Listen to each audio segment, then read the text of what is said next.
इतना धन इनके पास है, रिचर्ड फ्रेंडली है, फिर भी इसके बाद जो गरीबों को, भिखारियों को जैसे फेंक दिया जाता है, कुत्तों को डाल दिया जाता है, उससे भी बढ़कर भोजन उसको दिया दिमाग। चलो वह शयन कर लिया, उसने निवेदन किया कि मुझे प्रतिष्ठा करानी है, पंच का प्रतिष्ठा करानी है, मैं आपसे शाखा मांगने के लिए आया हूँ, मंदिर बनवाना है, बुद्धि बनवानी है। ठीक है, विचार करेंगे, अभी हमारे पास नहीं, कोई बात नहीं। वह मार्ग में आ रहा था, वही मार्ग था, बड़ा उदास हताश था। मार्ग में एक बाग में आया, जब घर से गया था तो उसी बाग में उसने अपने हाथ से अपना भोजन बनाया था, खिचड़ी बनाई, 4 रोटी बनाई। उसी बाग में भोजन बना के भोजन करने के लिए बैठा था, तभी किन्हीं मुनि महाराज का, किसी ऋषि का, संत का आकाश मार्ग से आगमन हो गया। उसने अपने सीने से उनको आहार दिया और वह गया। जब लौट के आ रहा था तो खाली आता रहा था।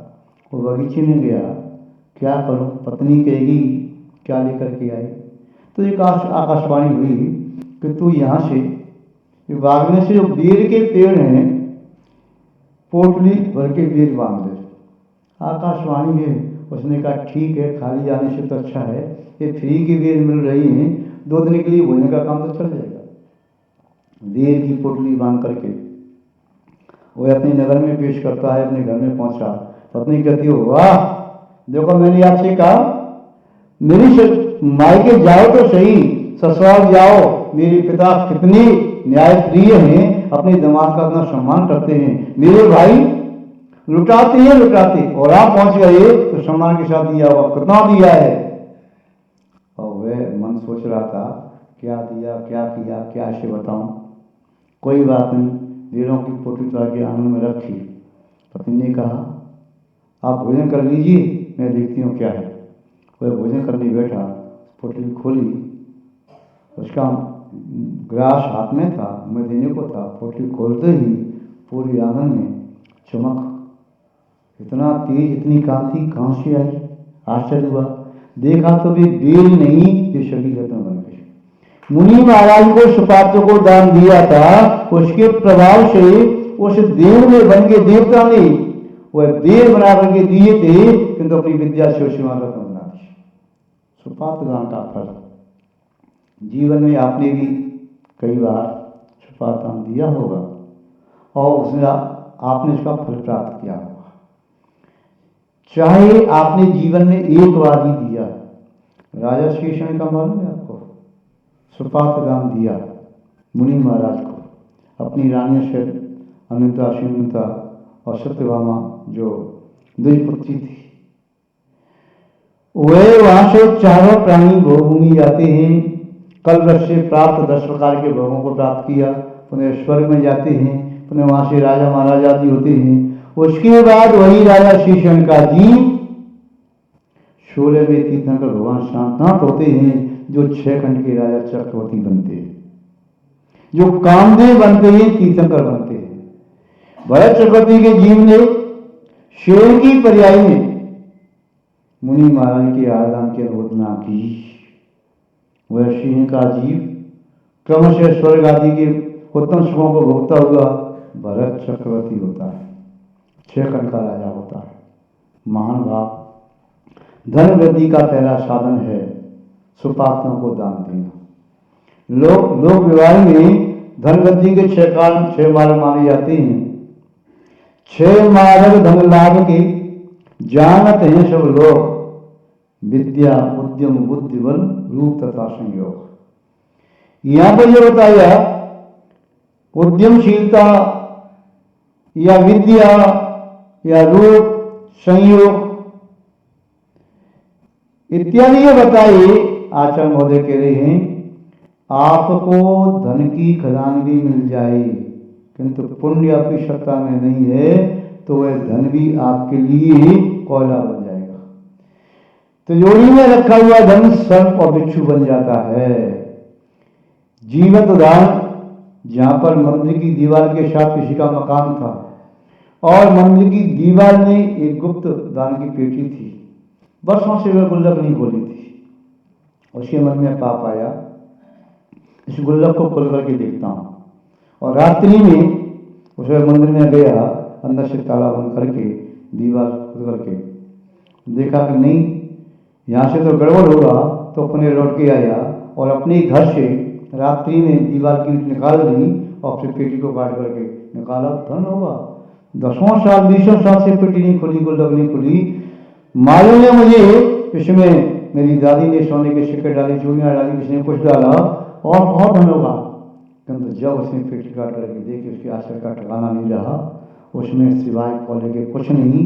जब उसने ऐसे देखा कोले पलट करके, तो डंग वाले बड़े बड़े काले बिच्छू।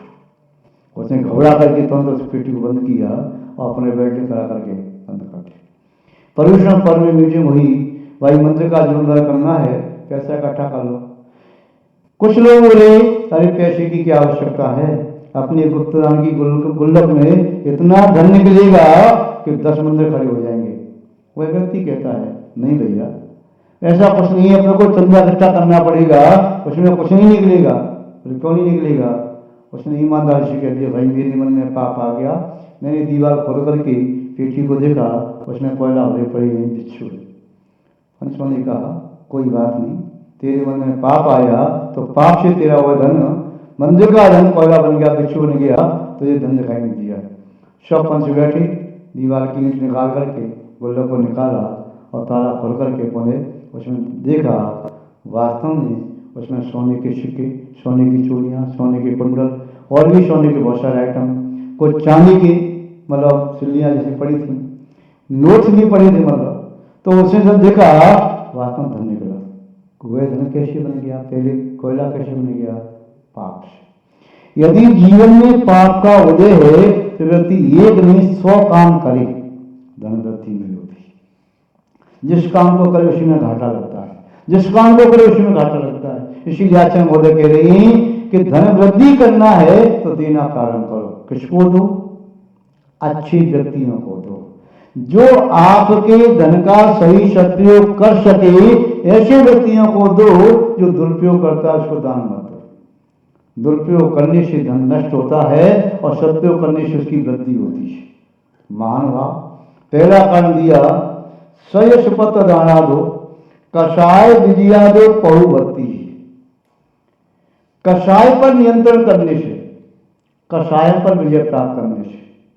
यदि व्यक्ति क्रोधी है, मानी है, मायाचारी है, लोभी है, तो उसका धन नष्ट हो जाता है, बढ़ता नहीं। दुकानदार यदि चिल्ला करके ग्राहक से व्यवहार करे, गुस्सा हो जाए थोड़ी थोड़ी बात पर, गाली गलौज करे, उसी तरह कोई ग्राहक जाएगा क्या?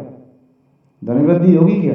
नहीं होगी। या अहंकार में किसी का तिरस्कार कर दे तो कहेगा, भाई मैं 2 रुपये महंगी वस्तु ले लूंगा, तो दुकानदार के पास नहीं जाऊंगा, इसमें इंसानियत ही नहीं है। तो अहंकार यदि है, कषाय यदि तीव्र तो नहीं जाएगा। मायाचारी करता है, उसी ग्राहक को मान चल गया, ये कम तोड़ता है, मिलावट करता है, इसके पास नहीं जाएंगे, विश्वास नहीं मानेंगे। या लोभी है तो लोभ में आकर के झूठ बोल सकता है, इसके पास नहीं। जो एक दाम की दुकान रखता है, कहता है भाई ऐसा है, अब आपको वस्तु लेनी है तो ले लो, नहीं तो नहीं। किंतु वह लोभी कहेगा, मैं तेरी सौगंध खाता हूँ, मुझे घर में 100 रुपये की पड़ी है, तुझे मैं 90 रुपये की दे रहा हूँ। कभी ये दुकान घाटे के लिए खोलती है क्या? तो वो समझ रहा है लेने वाला भी ये झूठ बोल रहा सरासर। इसीलिए कहा कषायों को शांत करो, परिणाम शांत होते ही तो पुण्य का आशा होता है। सबके भले की कामना करो, और सबके भले की कामना तभी कर सकते हो जब आपकी कषाय शांत हो। जब कषाय उग्र रूप लेती हैं तब न तो दूसरे का भला होता है, न उस कषाय व्यक्ति का भला होता है। तो कषाय विजया दो, कषायों को विजय प्राप्त करने से, कषायों को जीतने से, शांत परिणाम करने से स्वतः ही स्वर्ग के देवता आपकी पूजा करेंगे, आपके सामने रकमदार लगा देंगे। आप शांति से बैठो तो सही, शांति के साथ तत्व चिंतन करो, शांति के साथ किसी की सेवा करो, शांति के साथ निस्वार्थ भावना से आप पुण्य के कार्य करो। कषाय की तीव्रता में आपने कुछ भी किया है ना, तो कषाय की तीव्रता के पिंड को वैसे ही जला देगी जैसे अग्नि पेट्रोल को, डीजल को, जलती रात को जला देती, सूखी लकड़ी को जला देती। महानुभाव, तो यहाँ पर अगला काम बताया कारण कषाय विज्ञान। आगे कह रहे पहु भक्ति है। प्रभु भक्ति करने से भी जीवन में धन की वृद्धि होती है। कैसे होती है? आपने देवपत खेपत का नाम सुना है? शिखर जी की वंदना करने के लिए गए थे ललितपुर के राजा के साथ। वह उनके बैलों की सेवा करने के लिए वह शिखर जी जाकर के उस सेठ ने वंदना की, राजा ने वंदना की, बालक नहीं कर पाए। रात्रि में जाते हैं, माने पोटली यदि ज्वार के दाने चढ़ाए, भगवान की भक्ति अंतरात्मा से की, शिखर जी की वंदना की, लौट करके आई। ये राजा वंदना करने के लिए गया तो देखता है कि सभी चौकों पर हीरे मोती चढ़ी है। आश्चर्य हुआ, मुझसे पहले कौन आया, कौन सेठ की वंदना की है? पता लगाया, कोई नहीं है। दूसरे पुनः वंदना करने के लिए गए कि सेठ जी अब राजा लौट के जाएंगे, हमारी वंदना एक और हो जाए। तो वह रात्रि में फिर गई और फिर वंदना करके आ गई। देखा वहां पर जो गुप्तचर थे कि बालक पकड़ में नहीं आए, और किंतु वे लौटते हुए आए तो गुप्तचर ने बताया कि यहाँ पार्क में कोई नहीं आया, 2 बालक हैं। राजा ने उनको पकड़वाया, क्या चोरी करते हो, मेरे घर को चुरा करके पहाड़ पर तुमने हीरे मोती चढ़ाए, कहां से लाए? रोने लगे। महाराज हम ऐसा नहीं करते, हमारी माँ ने ज्वार के दाने दिए, वही हमने चढ़ाई हैं, भक्ति भावना से चढ़ाई हैं। प्रभु से प्रार्थना की, प्रभु हमारे पास हीरे मोती चढ़ाने के लिए नहीं है, ज्वार के दाने हैं, इन्हें आप हीरे मोती समझो, ज्वार के दाने समझो। हम अपने प्राण आपको अर्पित करते हैं, आप तो हमारी श्वास में, प्राणों में, आत्मा बसे हो, ऐसी भाव हम भक्ति करते हैं। राजा ने कहा ज्वार के दाने चढ़ाए, चलो ऊपर लेकर के गया। यदि ज्वार के दाने चढ़ा करके हीरे मोती नहीं बने तो आप दोनों का शर धड़सड़ा कर दिया जाएगा। दोनों भगवान से प्रार्थना करते हैं, प्रभु यदि किसी देव ने हमारे ज्वार के दाने मोती कर दिए हैं तो पुण्य कर देना, हमें प्राणों का मोह नहीं है, किंतु यदि आज ज्वार के दाने मोती नहीं हुई, कल परसों आपने किए, आज नहीं करोगे तो गरीब व्यक्ति पर से अमीरों का विश्वास हट जाएगा, गरीब पर कोई विश्वास नहीं करेगा। जैसे उन्होंने ज्वार के दाने चढ़ाए, वे हीरे मोती बन गए, जगमगाने लगे। राजा नतमस्तक हुआ, कहा तुम्हारी प्रभु भक्ति को देख करके मैं बहुत संतुष्ट हूँ। मुनि महाराज दीक्षा लेता है और लिख के देता है कि ललितपुर का राज देवपत और खेपत के लिए उन्होंने भी आकर के राजा के राज की एक पाई भी अपने उपयोग में नहीं लगाई, सभी पैसा, सभी धन भगवान की मूर्ति बनाने में, मंदिर बनवाने में, परोपकार में लगा दी। इसीलिए देवगढ़ आपने सुना है, ललितपुर के पास पहले मूर्ति बनाने का मौका नहीं था। बताते हैं वहां पर इतनी जैन मूर्तियां, यदि एक मूर्ति पर एक चावल का दाना भी चढ़ाएंगे तो 1 बोरा चावल भी कम पड़ जाएंगे। महान भाव, तो प्रभु भक्ति का चमत्कार। क्षेमंकर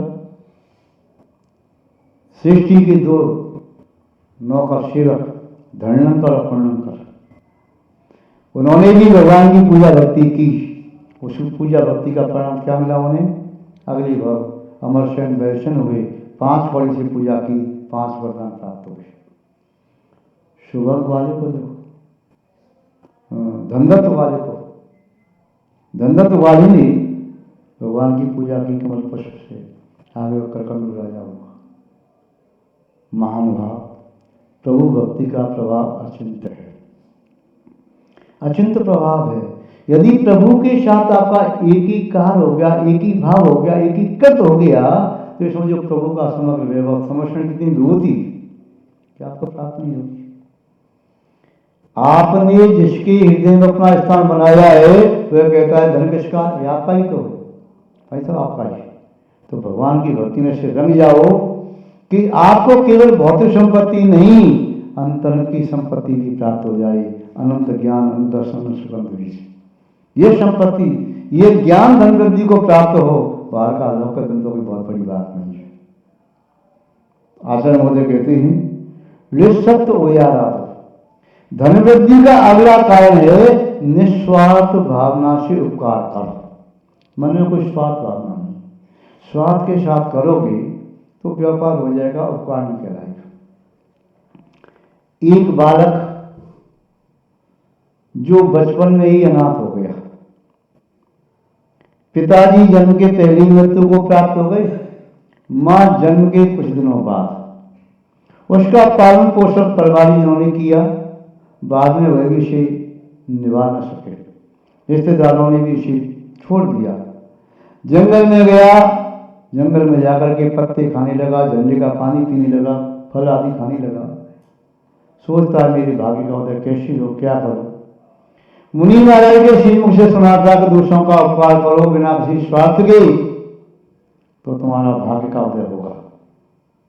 ठीक है, उसने संकल्प कर लिया मैं उपकार करूंगा, और वह अपने भाग्य का लिखा पढ़वाने के लिए। मेरे भाग्य में क्या लिखा है, सुना किसी महात्मा के पास जाना है, वह महात्मा बता देते हैं कि तेरी भाग्य का उदय कब आएगा, जीवन में कब क्या मिलेगा, वह जाने में लगा महात्मा जी के पास। चलते चलते ग्राम में पहुंचा, रात्रि विश्राम के लिए ये जगह ठहरा। उस स्थान पर जो राजा का महल था, वह रानी थी, राजपुत्री थी। उस मानी का बेटा कहाँ जा रही हो? माँ मैं अमुक स्थान पर जा रहा हूँ अपना भाग्य का पूछने के लिए। बेटा यदि मेरा काम ये कर दो तो बहुत अच्छा हो। बोले क्या? मेरी बेटी शादी होगी, शादी के लायक है, मैं शादी करना चाहती हूँ, किंतु अंधी है, कोई शादी नहीं करता। बेटी ने संकल्प लिया है कि जो कोई भी मेरी नेत्रों में ज्योति दे दे, मेरी आंखों में ज्योति आ जाए, मैं उसी को अपना जीवन साथी बना लूंगी। तो मेरी बेटी की शादी कब होगी? क्या जिंदगी भर कुंवारी रहेगी या शादी होगी भी? ठीक है माँ, मैं पूछ लूंगा। आगे गया, आगे जाते हुए एक दूसरी रात्रि वह किसी बाग में ठहरा, और बाग में ठहर करके रात प्रातः काल हुआ, भोजन पानी करके चला। पूछा माली ने, भाई कहाँ जाते हो? अमुक स्थान पर पूछने के लिए जा रहा हूँ। वह सत्य बताते हैं, भाई यदि जा रहा है तो एक प्रश्न मेरा भी पूछ लेना। मेरे इस बगीचे में सब पेड़ हरे हैं, यहाँ पेड़ लगाता हूँ सूख जाता है, यहाँ कोई लग ही नहीं पाता, क्या बात है, कोई अभिशाप है, क्या चीज? ठीक है मैं पूछ लूंगा। आगे पहुंचा, महात्मा के आश्रम के पहले रात्रि विश्राम किया। किसी दूसरे शुद्ध पुरुष का महात्मा का आश्रम था, वहां ठहरा।